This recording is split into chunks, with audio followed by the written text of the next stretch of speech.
Well, I hope everybody had a wonderful holiday season. Here we are in January. I can't believe it's a new year. Last year we did tips, and this year we're going to try something a little bit different.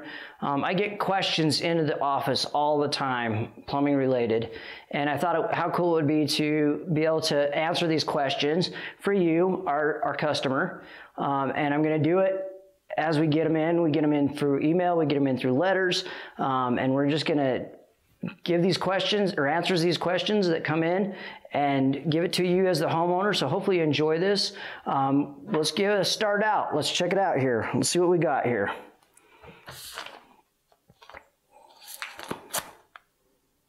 Use my old trusty pocket knife to get this open here. For some reason I can't find my letter opener today. All right, who we got here? This comes from Evelyn Moore of Rock Springs, Wyoming. She says, "Hi Lance, I heard that frozen pipes can be a major inconvenience, and I want to make sure that I take the necessary precautions to avoid this issue. Could you please let me know what steps I can take to prevent my pipes from freezing? I would greatly appreciate any tips or recommendations you have." This is a fantastic question, especially in this cold weather here in January.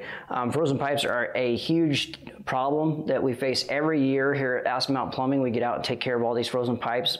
Sometimes we're able to thaw them. Sometimes they're already broken and we're just replacing the pipe. Some necessary steps. First of all, make sure that your heat stays above 60 degrees.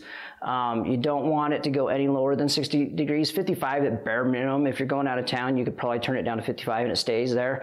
One thing you might want to look into is a flow by moan, which is a smart valve. It senses any changes in your pressure, and if you're away, you can connect it to your cell phone, and it can send a message to you saying, hey, we sense a leak or we sense something going on, and you can shut it off right from your cell phone. That's a good way to stop a flood from taking place. But definitely want to keep your heat on. If your pipes are exposed or in an area that is fairly exposed to the outside air, you might want to make sure that you got some heat tape on it. Heat tape is an electrical thing that produces a natural heat that keeps that pipe warm, and put some insulation over it. And I would recommend foam insulation. That's actually the best insulation you can get for it. Put it over the top of it. Make sure that that works every fall before the winter hits. Make sure you plug it in. Put your hand on that pipe, make sure it's working. A lot of times we'll go to these houses, we find that there's heat tape on it. The person never checked the heat tape, it froze and it broke. So those are two major steps I would take.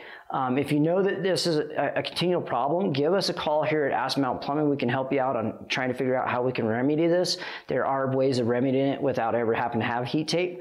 So just give us a call here at Aspen Mountain Plumbing. We can help you out with that. Hopefully that answered your question, Evelyn. But that was a great question. Thank you so much for that. I look forward to doing this the rest of the year. Have a wonderful day.